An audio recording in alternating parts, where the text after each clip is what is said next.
નમસ્કાર વિદ્યાર્થી મિત્રો, આજે આપણે ધોરણ 10ના પ્રેક્ટિસ વર્કના ચેપ્ટર નંબર 7નો દાખલા નંબર 4 જે વિદ્યાર્થીઓના ડિફિકલ્ટીમાં છે તો એ આપણે દાખલો કરીશું. એ દાખલાની રકમ એવી કંઈક છે કે બિંદુ 11,12 થી 13 એકમ અંતરે આવેલું એક્સ અક્ષ પરનું બિંદુ શોધો. આપણે એક્સ અક્ષ પરનું બિંદુ શોધવું છે. આપણને એક બિંદુ આપ્યું છે 11,12, તો હું લખી દઉં. આપણને એ બરાબર એટલે કે બિંદુ એ આપણને આપ્યું છે 11,12, એને આપણે નામ આપી દઈએ x1, y1.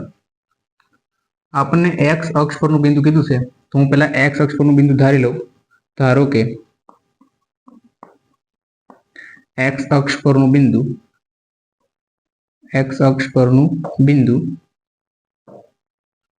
P x, 0 છે.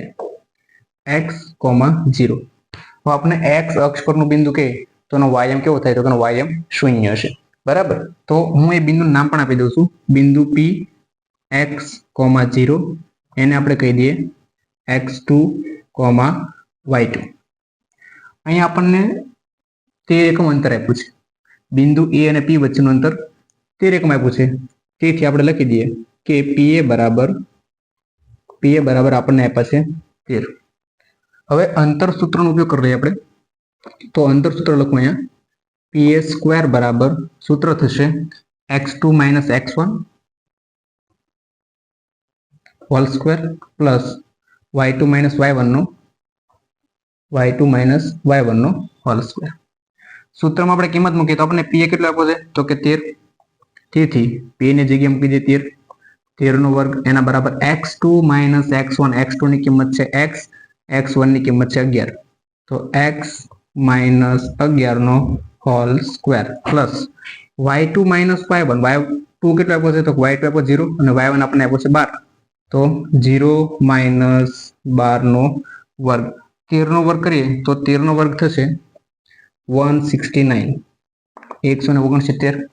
અહીંયા આપણે x - 11 નો હોલ સ્ક્વેર આપ્યો છે. અહીંયા આપણે સ્ક્વેર નથી કરવો, નિત્યસમનો ઉપયોગ નથી કરવો, એવું જ લખી દઈએ છીએ x - 11 નો હોલ સ્ક્વેર.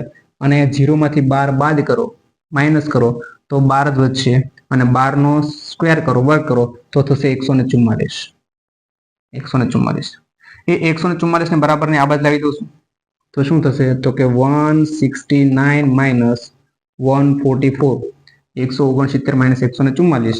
સામે એવું જ લખી દઉં છું x - 11 નો વર્ગ. હવે આપણે 169 માંથી 144 બાદ કરીએ તો કેટલા રહેશે? તો કે 25. 25 એના બરાબર x - 11 નો વર્ગ. હવે હું થોડુંક આને વ્યવસ્થિત લખી દઉં આ રીતે, x - 11 નો હોલ સ્ક્વેર એના બરાબર 25. હું બંને બાજુ જો વર્ગમૂળ કાઢું તો શું થાય?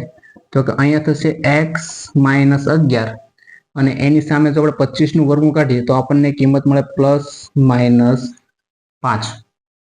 બરાબર.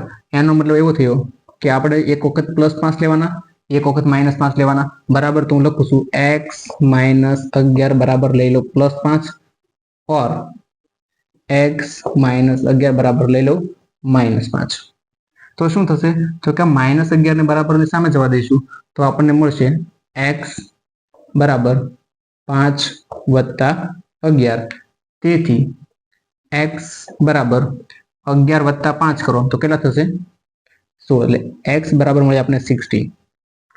और અહીંયા શું થશે? તો કે x આ -11 ને બરાબર ની સામે જવા દઈએ તો શું થશે? તો કે -5 + 11. તેથી x બરાબર કેટલા મળશે આપણને? તો કે 11 માંથી આપણે 5 બાદ કરીશું તો આપણને મળશે 6. તો x બરાબર મળે આપણને 6. બરાબર. હવે અહીં આપણને x ની બે કિંમત મળી છે તો આપણને x અક્ષ પરના બિંદુઓ લખીએ તો આમ x અક્ષ પરના બિંદુઓ 16,0 અથવા 6,0 થશે. અહીં આપણો દાખલો કેવો થાય છે? પૂરો થાય છે.